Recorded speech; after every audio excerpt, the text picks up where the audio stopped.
안녕하세요. 오늘의 영상 일기입니다. 오늘은요, 최근에 지금 막 이제 정식한 만차랑 단호박 잎을 그냥 뭐 사정없이 이렇게 마구 갉아먹는 이러한 이 해충이 좀 아마 여기저기서 많이 발생하고 있는 것 같습니다. 벌써 세 분한테 제가 이 사진과 이렇게 전화를 함께 받았는데요. 지금 이것이 바로 오이 잎벌레입니다. 오이 잎벌레인데 이것이 몸 길이는 약 7에서 8mm 정도 되고요. 빛깔은 진한 노란색입니다. 등이. 그리고 배 쪽에는 이렇게 검은색을 띠고 있고요. 이것은 주로 이 성충, 이렇게 이제 성충이 됐을 때는 잎을 가야 하지만 얘들이 유충 때는 뿌리를, 땅속에서 뿌리를 갉아먹는 이런 피해를 주고 있습니다. 그래서 아주 특히 오이하고 뭐 참외, 호박, 뭐 배추 등 한 50여 가지의 이런 식물들을 가해야 한다고 합니다. 그래서 이게 특히 우리나라를 비롯해서 일본, 중국, 대만 이런 지역에서 이게 많이 발생하고 있는 해충인데요. 지금 이 벌레가 어떠한 상황인지 한번 좀 살펴보겠습니다. 지금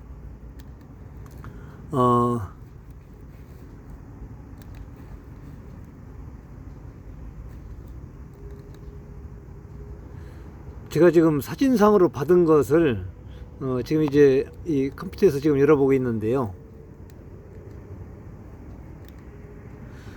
자, 이렇게 갉아먹습니다. 완전히 얘가 잎에 한 두 마리 정도만 앉아도 완전히 아주 얼김이 만들어 놓는 거죠. 그럼 광합성 작용을 못해서 활착하는데도 큰 문제가 있습니다. 제가 지금 일단 이 동영상을 화면을 보고 이 촬영을 하고 있기 때문에 좀 이 불빛이 있어서 좀 이렇게 그래도 잘 보이기는 합니다만 참고해 주시기 바랍니다. 그래서 이것을 많지 않으면은 이렇게 다니면서 좀 이렇게 잡아주는 것이 좋고요. 이것이 약줄 정도로 아마 그렇게 많다면은 이 큰 문제가 있는 상황입니다. 그래서 이걸 좀 여러분들이 꼭 좀 챙겨 보셔야 될 것 같고요.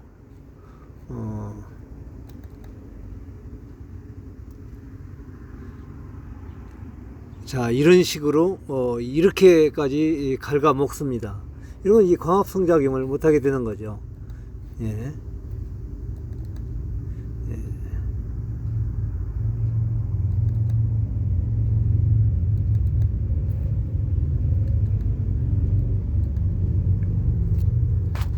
지금 여기에 붙어 있죠. 예. 그래서 이것이 바로 오이 잎벌레라고 그래요. 정확한 명칭은. 그래서 이것을 좀 다니면서 그렇게 아직까지 모종이니까 다니면서 농약을 살포하는 것보다는 농약도 지금 등록된 약재를 확인할 수가 없더라고요. 그래서 이것을 우리가 방제하기 위해서는 좀 이렇게 다니면서 좀 하루에 한 번씩이라도 다니면서 이렇게 잡아주는 것이 좋을 것 같습니다. 얘가 한 마리가 한 500개 이상의 알을 낳는다고 합니다. 그래서 이 7, 8월 달에 가장 피해를 많이 준다고 그러는데요. 지금 이렇게 요즘에 이렇게 성충으로 나와서 이 큰 피해를 줄 수 있는 상황이 아닌데 애들이 이제 시도 때도 없이 아마 이렇게 지금 5월인데도 이렇게 많이 나오는 것 같습니다. 그래서 일단은 이것을 우리가 그냥 예사롭게 봐서는 안 될 것 같아요. 이 정도로 파먹으면은 한 마리가 이 정도로 파먹을 때는 이게 잎에 한 두 마리 세 마리만 앉아 있어도 완전히 전부 다 잎을 다 갉아먹을 수 있는 상황입니다. 그래서 일단은 얘들을 하루에 한 번씩이라도 이렇게 다녀보셔가면서 꼭 관찰을 해서 이러한 그 오이벌레가 나타났을 때는 이렇게 좀 잡아주는 것이 이 어렸을 때 이렇게 활착을 하는데 좀 많이 도움을 되지 않을까 생각을 합니다. 이렇게 이런 상황이 만약에 호박에 이렇게 발생을 하면은 이렇게 저한테 정보를 주시면은 제가 이 정보를 제가 유튜브에 올려서 제 유튜브를 그 시청하시는 한 1700여 그 분들께 이렇게 정보를 제공하는 걸로 이렇게 하도록 하겠습니다. 이렇게 뭐 이 만차랑 단호박은 뭐 병충해가 거의 없는 것으로 이렇게 지금 알고들 계신데 그렇지 않습니다. 저도 지난해 가장 지난해 이 큰 피해가 뭐였었는가 하니 검은별 문의병이었습니다. 검은별 문의병 같은 경우는 이렇게 호박 잎에는 그 갈색 현상으로 점점점 찍힌 이런 현상으로 오지만은 호박 열매, 제가 잎에 오는 것은 그래도 많이 봤습니다만은 호박 열매에 검은별 문의병이 그렇게 심하게 찍히는 것은 작년에 처음 봤습니다.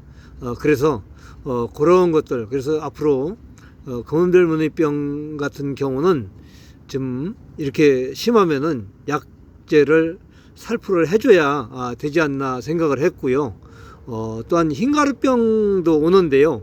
흰가루병은 주로 그 폭이 그 심은 자리 그 주변에서 가물면은 옵니다. 이게 가물면은 그리고 아침 저녁 온도 차가 심할 때 또 오게 됩니다. 그런데 얘가 그 흰가루병이 퍼지는 속도하고 그 뻗어나가는 속도하고 그 차이가 있어 가지고 흰가루병이 왔는지 안 왔는지조차 제대로 모를 수도 있습니다. 한때는 한참 막 뻗어나갈 때는요. 그래서 그런 것은 처음에 가물면은 그게 오니까 그때 이렇게 요즘에는 비가 자주 와서 제가 볼 때는 뭐 올해 같은 경우는 안심해도 될 것 같습니다. 그런데 이렇게 심어놓고서 감을 때는 분명히 포기 주변에 심은 자리 그 주변에 이렇게 한 번씩 줘주는 것도 괜찮고요. 또 얘가 제가 그동안에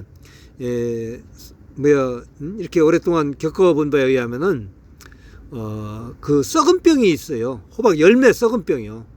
저는 처음에는 그게 역병인 줄 알았어요. 그런데 역병이 아니랍니다. 그것이 이렇게 하나가 오기 시작하면은 맷방석처럼 둥그렇게 퍼져나갑니다. 그래서 제가 이것을 재작년에 그 농촌진흥청에 저희 농업기술센터를 통해서 이렇게 정식으로 공문상으로 이렇게 해서 그 의뢰를 했었습니다. 그래서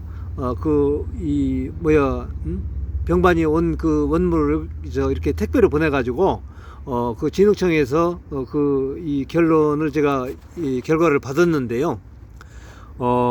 그것이 병명이 없는 병균이랍니다. 귤 썩은 병 있잖아요. 귤이 이렇게 물은 것처럼 썩잖아요.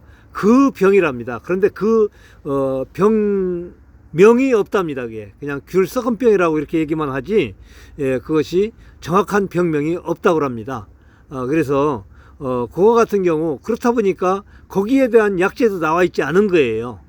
그래서 저는 저 나름대로의 그 병이 온데 그게 주로 지난해 보니까 이런 결과가 있더라고요. 지난해 보니까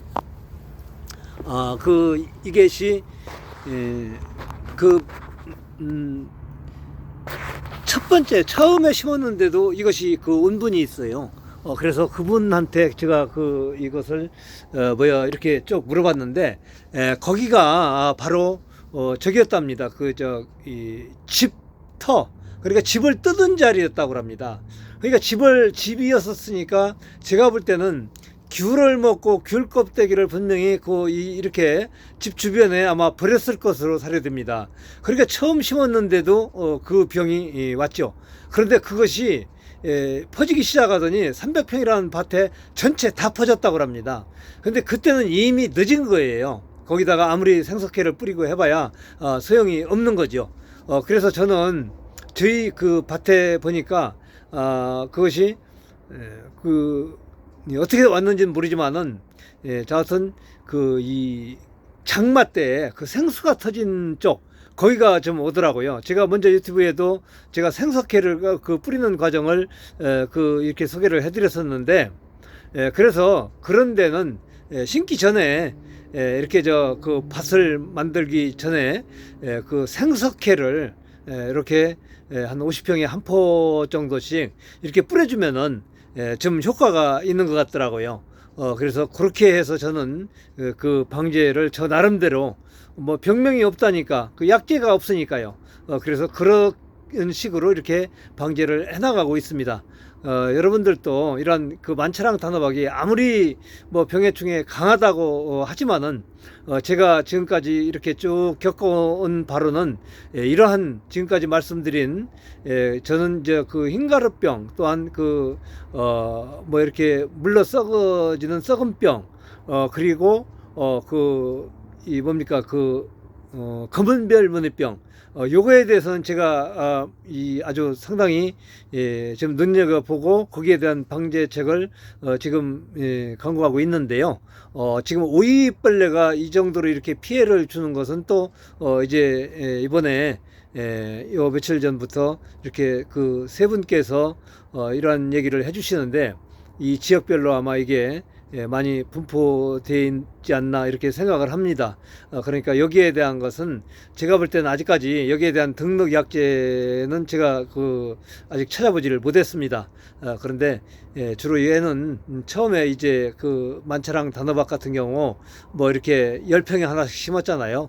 그러니까 한번 좀 쭉 돌아다니면서 이 벌레가 있을 때는 바로바로 그 손으로라도 이렇게 잡아주는 것이 아마 그 이 좀 도움이 되지 않을까 생각을 합니다. 지금까지 만차랑 단호박 지금 이제 정식 후 그 이렇게 해충 관리에 대해서 이렇게 좀 영상으로 담아봤습니다. 여러분 감사합니다.